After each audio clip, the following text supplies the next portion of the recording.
काही हात रोज शहर स्वच्छ करतात आणि काही डोळे उज्ज्वल भविष्याचं स्वप्न पाहतात. परिस्थिती कठीण असते, पण स्वप्न कधीच लहान नसतात.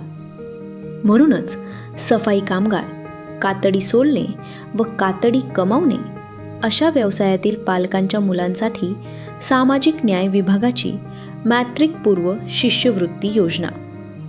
ही योजना सर्व जाती व धर्मांसाठी लागू आहे. फक्त अस्वच्छ व्यवसाय करीत असल्याचे अधिकृत प्रमाणपत्र आवश्यक आहे. शिक्षणासाठी आर्थिक आधार आणि स्वप्नांना बळ देणारी साथ. भारत सरकार मॅट्रिकपूर्व शिष्यवृत्ती योजना. प्रत्येक विद्यार्थ्याला शिक्षणाची समान संधी.